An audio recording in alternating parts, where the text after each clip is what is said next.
Bonjour et bienvenue, je suis ravie de te retrouver. Aujourd'hui, on va commencer par le commencement et donc on va voir la première fois avec ta machine à coudre. Si tu as une machine à coudre et que tu ne l'as pas prise en main, alors ce cours est pour toi.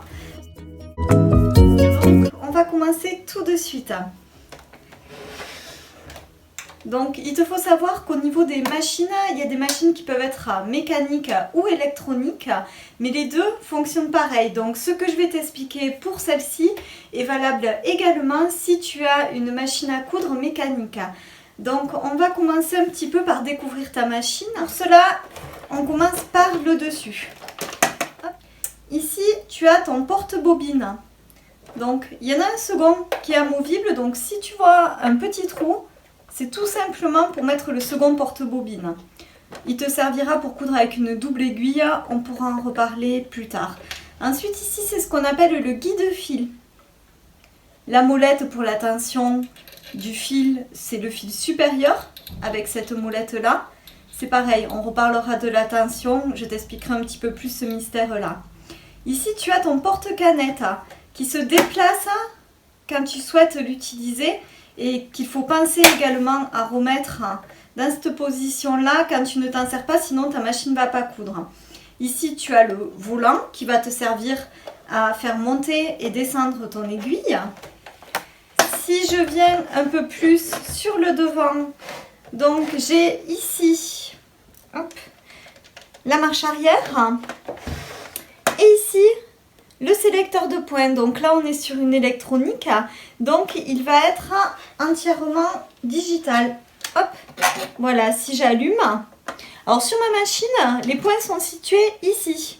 Donc tu vas pouvoir choisir et sélectionner en fonction de ce que tu souhaites. Il y a également les deux autres boutons servent à régler la largeur ici et la longueur de poing en haut. Donc je vais te montrer un peu plus précisément au niveau de ce qui se passe sur la canette. Voilà, donc on se retrouve sur la partie basse de la machine. Donc ici, tu vas pouvoir voir la petite molette qui tient ici ton aiguille. Donc c'est en dévissant ici que tu pourras changer ton aiguille. Donc ici, c'est le pied de biche ou pied presseur. Et au-dessous, les petites griffes que tu vois qui vont bouger. Si je fais tourner mon volant, elles servent tout simplement à entraîner le tissu. Après, on passe à la canette. Donc la canette est située ici. Et c'est une petite bobinette en plastique, comme ceci. Et je vais te montrer comment est-ce qu'on peut la préparer pour pouvoir l'enfiler.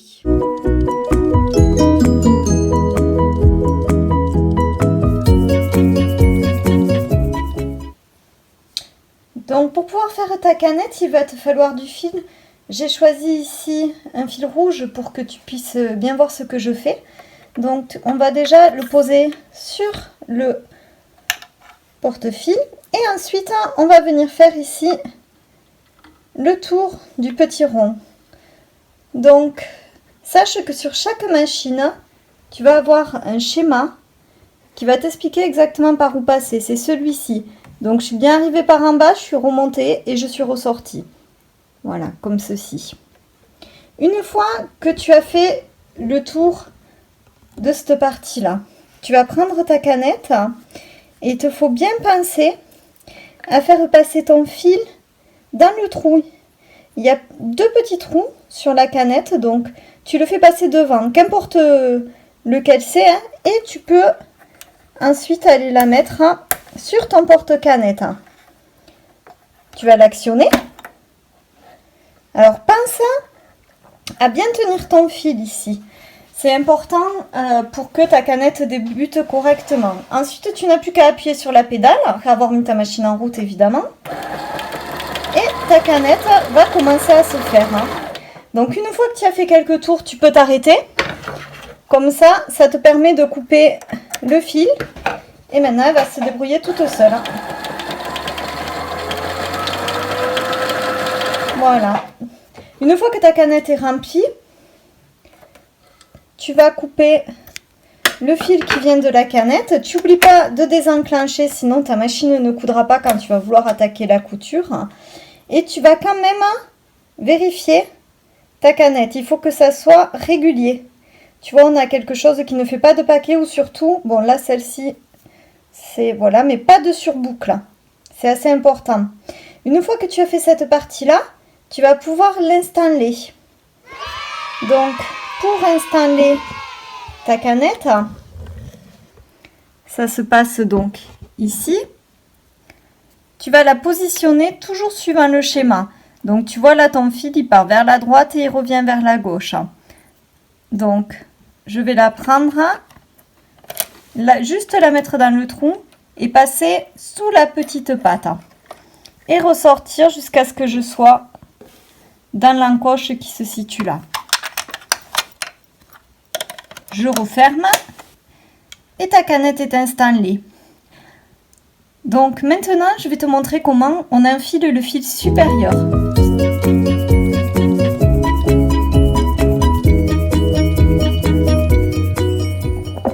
Tu vas donc récupérer ton fil ici. Et pareil, tu as un petit schéma ici qui va te donner la marche à suivre. Donc 1, je passe ici. 2, je descends. 3, je fais le tour. Je remonte par l'autre côté. Ensuite, 4, tu vois le petit crochet là qui est au niveau de là où je bouge. Tu vas passer derrière ce crochet. Alors sache que si ce crochet est trop bas, tu peux le remonter à l'aide de ton volant.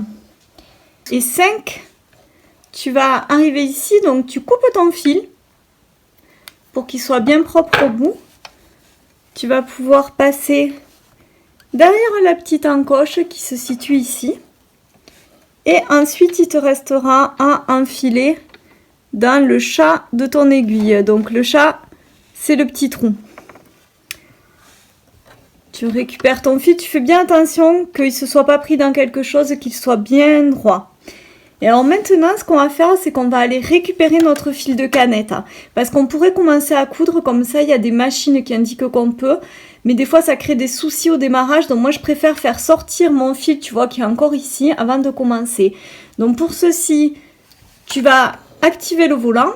Donc tu tournes ton volant, donc ta molette qui est sur le côté de ta machine, vers toi. Une fois, tu vois, tu fais descendre et remonter ton aiguille. Et là, tu vas avoir une boucle qui va s'être formée. Je vais essayer de bien te la montrer. Là, tu vois, tu as une boucle qui s'est formée. Tu vas tout simplement tirer sur ta boucle de façon à ce qu'il ne te reste qu'un seul bout de fil.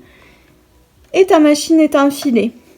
Donc tu penses à bien mettre tes deux fils vers l'arrière sous le pied de biche et tu es prêt à coudre.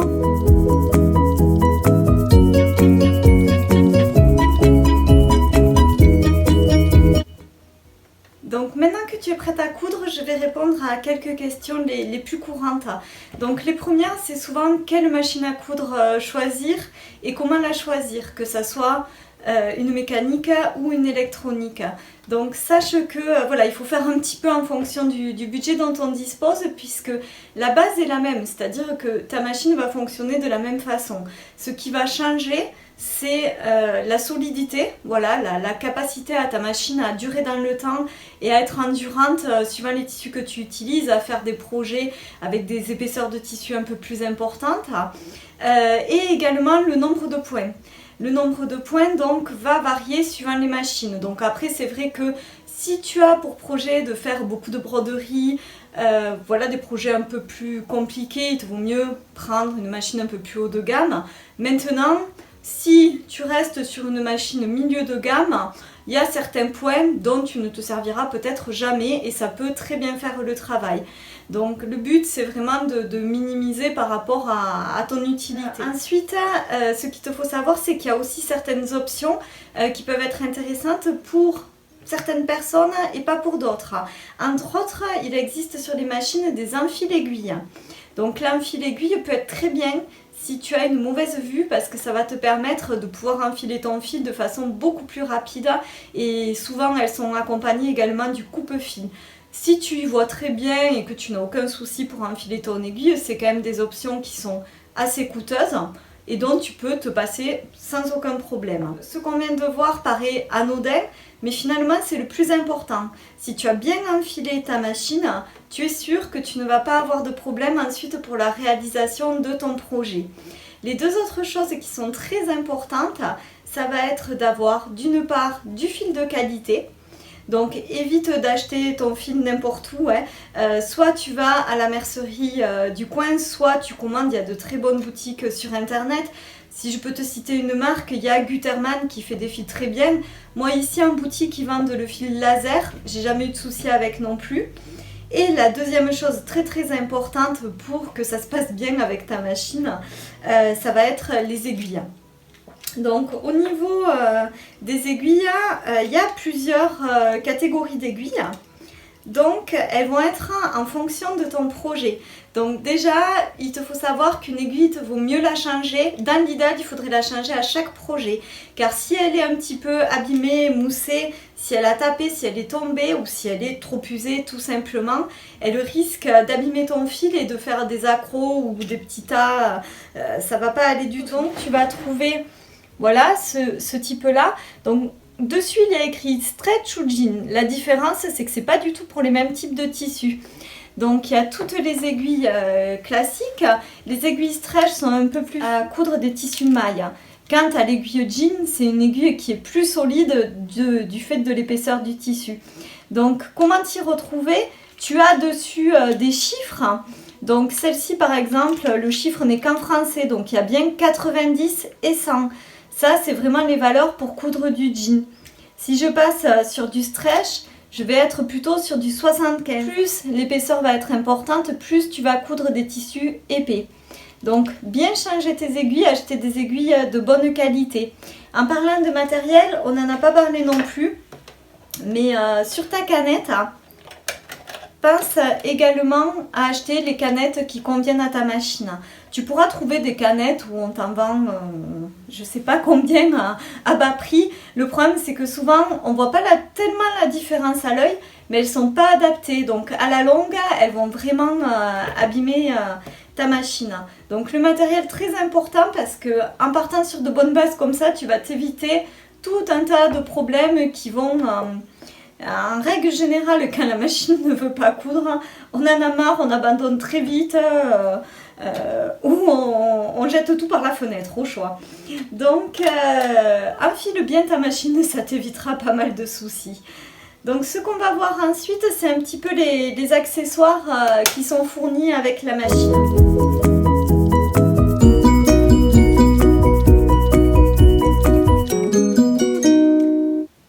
Donc au niveau des accessoires qui sont fournis avec ta machine de façon standard, donc il y a tout d'abord le premier pied de biche, qui est le pied de biche classique, avec lequel tu vas pouvoir réaliser une grande partie de tes travaux. Ensuite, on va retrouver le même, mais qui est plus large. Voilà, il va être plus adapté pour faire des grands zigzags ou des monogrammes, par exemple. Celui-ci, qui est un peu plus long sur le côté, c'est celui pour les surgés. Celui-ci, qui est très reconnaissable de par sa forme, c'est celui pour les fermetures à glissière. Voilà, principalement, il sert très bien pour les fermetures à glissière invisibles. Celui-ci, c'est celui pour l'ourlet invisible. Ensuite, on passe sur tout ce qui est boutonnière. Donc, ce petit pied-là sert à fixer le bouton. Et l'autre pied sert aux boutonnières, à réaliser des boutonnières. C'est ce grand pied en plastique. Donc au niveau des utilisations, n'hésite pas à consulter le mode d'emploi de ta machine. Tu trouveras ce qu'il faut. Et si jamais tu souhaites qu'on y revienne, tu me le dis et on fera une vidéo spéciale pour ça. Donc on va retrouver aussi ceci. Voilà, c'est pour faire le ménage. Et oui, ta machine a également besoin d'entretien, donc je vais te montrer à la fin comment on la nettoie, parce que c'est quand même très important de bien nettoyer ta machine. un petit tournevis pour dévisser, que ce soit tes vis pour faire l'entretien ou pour changer ton aiguille. Un découvite qui peut servir de temps en temps. Donc effectivement, quand ta couture n'est pas bonne, ce petit outil est vraiment très pratique pour découdre facilement. Et tu dois te demander ce que ça fait là.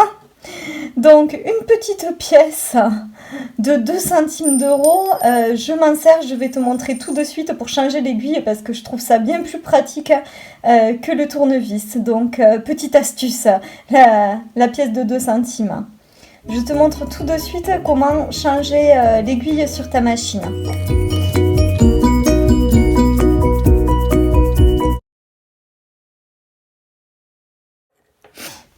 Donc on se retrouve avec ma petite pièce de 2 centimes et on va changer l'aiguille. Donc j'enlève juste mon fil, je tiens mon aiguille et grâce à ma petite pièce, je vais pouvoir dévisser très facilement, beaucoup plus qu'avec le tournevis, mon aiguille. Voilà, et ici elle sort, donc si tu veux la changer, tu la remplaces, tu fais attention, il y a un côté plat et un côté rond. Donc le côté plat se met vers l'arrière et tu revisses. Donc tu fais toujours attention quand même de bien avoir vissé parce que si ton aiguille bouge, elle risque de casser ou d'abîmer ton projet. Donc voilà, nous avons changé d'aiguille. Donc ensuite, nous allons voir un petit peu au niveau des différents points et des problèmes qu'on peut avoir au niveau de la tension.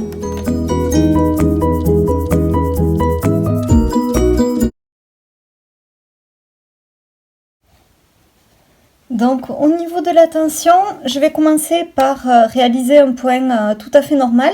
J'ai changé le fil du haut, comme ça j'ai le fil du haut qui vient de la bobine qui est vert et le fil de canette qui est toujours rouge. Donc chaque fois que tu commences à coudre, n'oublie pas d'abaisser ton pied presseur. Hop, on sélectionne le point et on est parti. Voilà. Hop.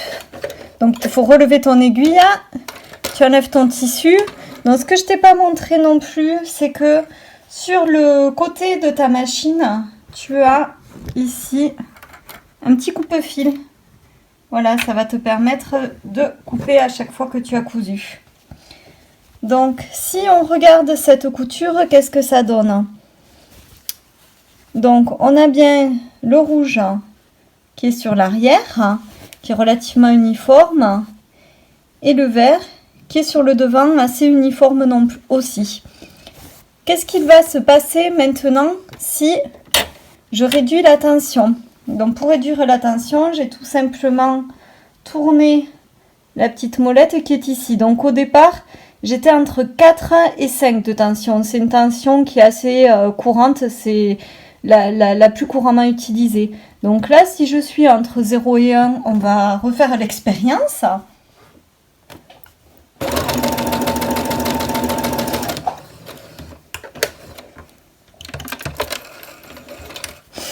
Voilà, tu vois, quand ton fil du haut n'est pas suffisamment tendu, ça a tendance à pas faire...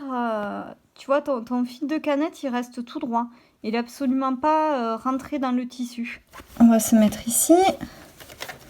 Et on va modifier la tension. Là, j'étais au maximum hein, pour que l'exemple soit probant. Je suis carrément à 9. On va regarder un petit peu ce que ça nous donne.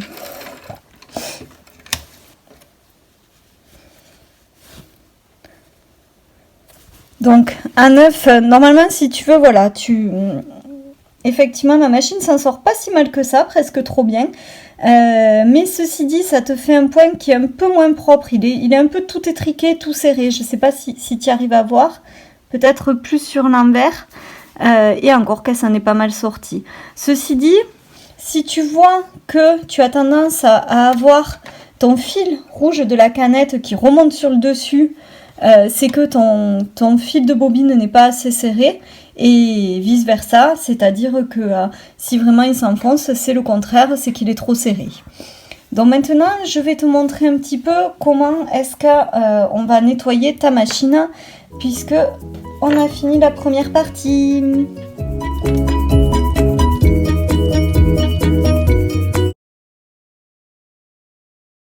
Donc je ressors hop, mon pied de biche, ma canette. Tu fais attention à ce que ton aiguille soit bien haute. S'il faut, tu peux même l'enlever. Ensuite, il te faut enlever cette petite plaque. Voilà. Ouh, mon Dieu. Mon Dieu, mon Dieu, quelle est sale. Eh ben, comme quoi, ça sert pas à rien. Hein. Je l'avais pas nettoyé exprès pour vous montrer. En plus, bon, suivant ce que tu as cousu avant, hein, suivant les projets, si tu as un tissu assez bourru, si je puis dire, un petit peu lainage avec un peu de bourre, hein, ben c'est sûr que tu vas retrouver ta machine dans un état lamentable. Donc ça, c'est important de bien la nettoyer pour qu'elle continue à bien fonctionner le temps. Donc, hop, voilà, tu vois, tu enlèves les deux petites vis. Donc ça marche très très bien, elle a la pièce de 2 euros. De 2 centimes, pardon. Et ensuite, tu vas te servir, voilà, du petit pinceau. Et là, hop, comme par magie, ce petit pinceau, il attrape très bien. Alors, j'ai oublié, pardon, tu enlèves également ton porte-canette. Hein. Et hop, tu passes ton petit pinceau, tu passes, tu vois, regarde, toutes les bourres qui sortent. Oh mon Dieu. Il était temps. Donc j'aurais tendance à avoir envie de continuer de la nettoyer en entier, mais c'est ce que je vais faire après. Mais je vais quand même vous montrer, donc pour le remettre, ici tu as une petite flèche et sur ta machine, tu as un petit point qui est situé juste là. Tu le verras, il est blanc. Donc tu remets ton porte-canette bien à plat et il faut qu'il soit en face de ce petit point bien aligné. Et ensuite, tu remontes toutes tes pièces. Donc, tu commences par la plaque, l'autre plaque et tu termines comme ça.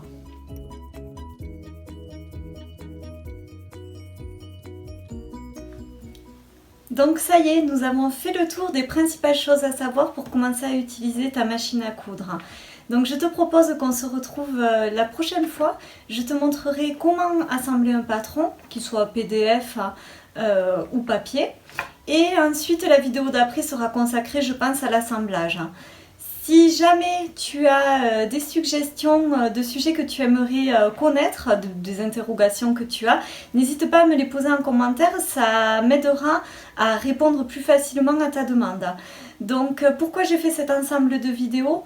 Pour que tu sois autonome le plus rapidement possible, de façon à pouvoir te créer ta propre garde-robe suivant ce que tu as envie. Peut-être qu'elle soit un peu plus minimaliste, une garde-robe réduite, le temps que tu coudras les pièces, tu ne traîneras pas dans les magasins. Et tu pourras aussi t'en servir pour créer une garde-robe qui soit un peu plus éthique. Tu pourras trouver des tissus qui vont être labellisés de façon à avoir la chance d'avoir une garde-robe cousue main, éthique et à ton image. Donc voilà, pour moi le but c'est d'arriver à t'accompagner jusqu'à là. Donc on se revoit très bientôt. Je te remercie de m'avoir suivi jusqu'au bout et je suis ravie d'avoir partagé ce moment avec toi. Bye bye!